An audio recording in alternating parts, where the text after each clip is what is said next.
आकांक्षा हत्या प्रकरण ज्यामध्ये आता एक नवीन आणि महत्त्वाचे वळण आले आहेत।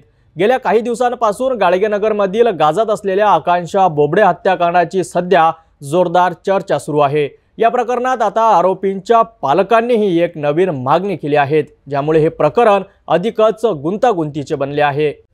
गाडगेनगर पोलीस ठाण्याच्या हद्दीत 4 जून रोजी आकांक्षा बोबडे या युवतीची हत्या झाल्याचं प्रकरण समोर आलं होतं आणि या घटनेने परिसरात खळबळ उडाली होती। आकांक्षाच्या कुटुंबियांनी तत्काळ पोलीस आयुक्त अरविंद चावरिया यांची भेट घेऊन प्रतीक हिवसे आणि प्रथमेश अढाऊ या 2 युवकांवर हत्येचा आरोप केला होता। त्यांनी या दोघांना फाशीची शिक्षा देण्याची मागणीही केली होती। त्यानंतर पोलीस प्रशासनाने तत्काळ कारवाई करत प्रतीक हिवसे आणि प्रथमेश अढाऊ यांना आरोपी बनवून त्यांच्यावर हत्येचा गुन्हा दाखल केला। मात्र आता या प्रकरणाला एक वेगळेच वळण लागले आहे। सोमवारी 16 जून रोजी दोन्ही आरोपींचे आई वडील पुन्हा पोलीस आयुक्तालयात पोहोचलेत। त्यांनी पोलीस आयुक्त रवींद्र चावरिया यांना एक निवेदन सादर करत या प्रकरणाची सखोल चौकशी करण्याची मागणी केली आहे। त्यांच्या मते या प्रकरणातील मोबाईल फोनचे कॉल डिटेल्स, सीसीटीव्ही फुटेज आणि इतर सर्व पैलूंची कसून तपासणी व्हायला हवी अशी मागणी केली आहे। विशेष म्हणजे आरोपींच्या पालकांनी आता आकांक्षाची बहीण वेदांती बोबडे हिचीही कसून चौकशी करण्याची मागणी केली आहे। माझ्या मुलाला गुन्ह्याच्या प्रकरणात आरोपी म्हणून यांनी अटक केलेली आहे। त्या दिवसचा घटनाक्रम असा आहे की माझा मुलगा त्या दिवशी दिवसभर घरीच होता। या संदर्भात तुम्ही पोलीस उपायुक्तांना सुद्धा निवेदन दिले होते। आज पोलीस आयुक्तांना भेटायला काय प्रकरण आहे, नेमकं काय मागण्या होत्या? आमच्या मागण्या आहेत होते की आमच्या या प्रकरणाची सखोल चौकशी करावी।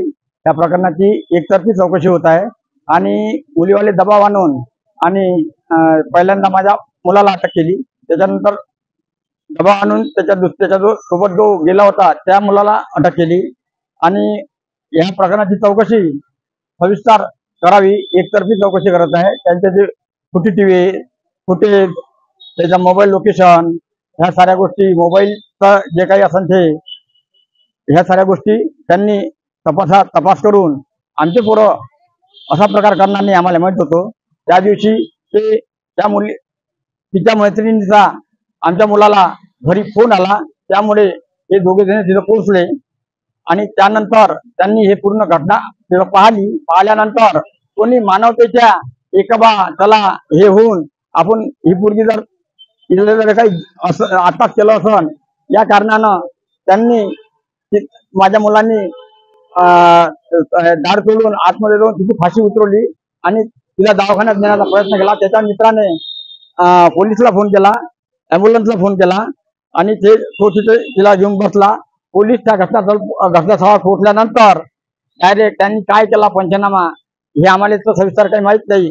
आमच्या दोन्ही मुलांना ताब्यात घेऊन त्यांनी दोन दिवस हे त्यांचे बयान घेत राहिले आणि तिसऱ्या दिवशी ह्या लोकांनी आंदोलन केल्याबरोबर यांच्यावर लगेच 302 हा गुन्हा पहिले माझ्या मुलाला दाखल केला।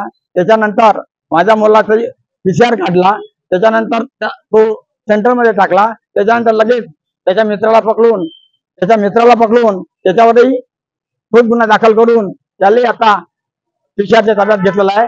आज त्याला कोर्टात हजर करणार आहे। ह्या गोष्टी कशा ठीक आहे, माझ्या मुलाने भावनिक मध्ये येऊन तिची मैत्रीण होती, गर्लफ्रेंड होती, हा काही जो विषय होता, पण एकदम कोणत्याही प्रकारचा तिथं काही विषय तथ्य नसताना सुद्धा एकदम डायरेक्ट 302चे गुन्हे दाखल करून आमच्या या मुलांना, गरीब मुलांना त्यांनी म्हणजे याचा अर्थ असा झाला की बाबा कोणाचा जीव वाचवायला गेलो, कोणाचा जीव वाचवायला गेलो आणि त्याच्यावरच ते मर्ग सगळे येऊन पाडली आणि पोलिसांनी काही विषय नाही करता त्यांच्यावर गुन्हे दाखल करून त्यांना अटक करण्यात आली। आमच्याकडून आज पोलीस आयुक्त साहेबांना निवेदन दिलं। निवेदन दिल्यानंतर पोलीस आयुक्तांनी आमचं निवेदन वाचलं। यावर आम्ही पोलीस आयुक्त साहेबांनी सांगितलं की आम्ही कारवाई करत आहोत, पाहू आम्ही जे तुम्ही मुद्दे सांगितले त्याच्यावर डिटेल्स आम्ही करू, परंतु जे मुलगी माझ्या मुलाचा तिथं पोहोचण्याचा टाइम आणि घटनेचा टाइम आणि हे सगळे त्याचे फुटेज हे ते सगळं हे करून त्यानंतर तिची बहीण, सख्खी बहीण, माझा मुलगा तिथं 8 वाजून 3 मिनिटांनी पोहोचला, तिची बहीण 8 वाजून 15 मिनिटाच्या एवढ्या तिथं पोहोचली। तिथं ते तिथं आल्यानंतर तिनं फक्त बॉडीचा फोटो काढून लगेच तिथून पळून पळ काढला. तिनं ना अँब्युलन्सला फोन केला. अरे अशी कशी करू शकतेस आपली सख्खी बहीण, का बा आपली बहीण इथं मूत पडली आहे आणि आपण तिथून पळ काढावा, अँब्युलन्सला फोन नाही करावा, पोलिसाला फोन नाही करावा, किंवा हे जरी त्या पोरीनं गोष्टी नसत्या केल्या तिला नाही सुचलं तर कमीत कमी आपल्या बहिणीचा गळा धरून तिथं बसू तरी शकते. ह्या कोणत्याही गोष्टीच्या मुलीनं केल्या नाही, तिथून डायरेक्ट पळ काढला. याचा विषय काय, ह्या पोरीची मुलीच्या बहिणीची विशेष चौकशी करण्यात यावी हा आमचा एक मुद्दा आहे, ही मागणी आहे. आणि तिच्या ज्या मैत्रिणीने माझ्या मुलाला फोन केला आणि त्या फोननुसार त्याच्या घरून फोन आला, आईवडिलाकडून फोन आला का बा फोन उचलत नाही, पण आम्ही पण फोन केला, मैत्रीण सांगत होती पण आमचा उचलत नाही. दादा तू फोन कर, फोन उचल, तुझा फोन उचलन. परंतु माझ्या मुलाला फोन केल्यानंतर माझ्याही मुलाला फोन उचलला नाही. त्यामुळे माझा मुलगा त्याला बा हिची तब्येत खराब आहे किंवा काही आहे, कारण त्याची फ्रेंडशिप असल्या कारणानं ह्या गोष्टी घडू शकतात. म्हणून हा प्रथमेश आढव हा त्याचा मित्र त्याचा मोबाईल घेण्यासाठी माझ्या घरी बरोबर 7:45 वाजता पोहोचला होता. 7:45 वाजता पोहोचल्यानंतर लगेच ह्या पोरीचा फोन आल्यानंतर लगेच 5-10 मिनिटात ते दोघेही जण ह्या घटनास्थळी गेले, पोलीच्या रूमवर गेले. तिथं त्यांनी पहिल्यांदा दार वाजवून हे ते करून तिला आवाज देण्याचे प्रयत्न केले, परंतु तिथून प्रतिसाद भेटला नाही. त्यानंतर बाजूला खिडकी होती, त्या खिडकीतून माझ्या मुलानं पाहिलं, टॉर्च लावला अंधार असल्यामुळे. तिथे ती मुलगी त्याला लटकली दिसली. जशी त्याला लटकली दिसल्यामुळे त्यानं खूप आरडाओरड केली. आरडाओरड केल्यानंतर तिथं कोणाचाही प्रतिसाद भेटला नाही.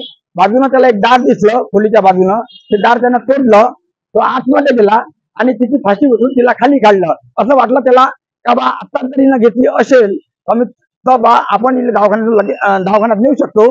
लगेच त्याच्या मित्राला सांगितलं की अँब्युलन्स बोलाव. पूर्ण घटनाक्रम घडला, पंचनामा सुद्धा झाला, दाखल झालेले आहे. तुमच्या मागण्या काय आहे? आमच्या मागण्या हेच आहे की आमचे मुलं हे निर्दोष आहे आणि संपूर्ण न्यायिक चौकशी होऊन आमच्या मुलाला न्याय मिळून त्याच्या विरोधात जर पुरावे नसन तर आम्हाला आमच्या मुलांना लगेच लवकरात लवकर निर्देश करावे. आणि आमच्या दोन्ही कुटुंबाचं त्यांच्या भरोशावर उदरनिर्वाह आमच्या कुटुंबाचे स्वभावचे मुलं आहे. त्यामुळं आम्ही आमचा मानसिक आमचा सामाजिक सर्व आमचा असा विषय सगळा येऊन गेलेला आहे. त्यांचे म्हणणे आहे की त्यांचे दोन्ही मुलगे निर्दोष आहेत आणि त्यांच्या विरोधात कोणतेही ठोस पुरावे नसताना त्यांना आरोपी बनवण्यात आले आहेत. त्यामुळे आता पोलीस या प्रकरणात काय नवीन माहिती समोर आणतात हे पाहणे महत्त्वाचे ठरणार आहे. तर माझा मुद्दा हाच होता की माझ्या मुलाला न्याय मिळावा. माझ्या मुलाची एकतर्फा चौकशी होत आहे, त्या मुलीची चौकशी का नाही होत आहे? आकांक्षा बोबडेच्या बहिणीची चौकशी का होत नाहीये? आणि ज्या मुलीनं प्रतीकला फोन करून बोलावलं ती मुलगी अजून आतापर्यंत कुठून कुठपर्यंत पोलीस स्टेशन मध्ये आढळली नाहीये. तिची चौकशी का होत नाहीये? आणि बेगुन्हाला हे लोक डायरेक्ट कलम दाखल करत आहे. वेदिता बोबडेनी तिने माझ्या पोरावर प्रेशर आणून गुन्हा दाखल करायला लावला. तिने काय बघितलं माझ्या मुलाबद्दल? माझा मुलगा दिवसभर ऑफिसमध्ये होता आणि तिने हा पण गुन्हा हे केलाय की तो मुलगा फरार होता 5 दिवस आणि माझा मुलगा तर 5 दिवस फरार होत नव्हता, डेली ऑफिसला जात होता. मग हे पोलीसवाले माझ्या मुलाची चौकशी का करत नाहीये? मी आता सीपी सरांकडे बोलायला गेली होती तर माझा मुद्दा सुद्धा ऐकायला तयार नाही आहे. काय म्हणणार? बस ते म्हणत आहे चौकशी करू. असं म्हटल्याने होते का? मुलीची पण चौकशी व्हायला पाहिजे ना. माझ्या मुलाचा पण CDR चेक करावं, त्या मुलीचं पण लोकेशन चेक करावं की ती मुलगी होऊ शकते तिच्या बहिणीनंच काय केलं असेल. आणि ज्या मुलीनं फोन केलाय ती मुलगी आतापर्यंत पोलीस कस्टडीमध्ये आली नाही आहे. तिनं काही त्याच्याबद्दल ह्या लोकांनी काही विचारलेलं नाही आहे. असं का? आता काय म्हणणार आहे आपलं? माझं म्हणणं हेच आहे की दोन्हीकडची चौकशी व्हावं, माझ्या मुलाकडची व्हावं आणि त्या पोरीकडची व्हावं. तिच्या जास्तीत जास्त तिच्या बहिणीची चौकशी व्हावं. आणि तो त्या दिवशी ते बहीण तिची मृत्यू पावली होती त्या दिवशी ती कोण निघून गेली त्या मुलासोबत येऊन? का नाही थांबली? तिची बहीण वारली होती ना, तर मग तिनं तर थांबायला पाहिजे होतं. तिचं काम होतं पोलीस स्टेशनला फोन करणं. हे काम माझ्या मुलांनी केलंय. या प्रकरणात आता आकांक्षाच्या बहिणीची चौकशी करण्याची मागणी झाल्याने तपास यंत्रणांवर अधिक दबाव येणार आहेत.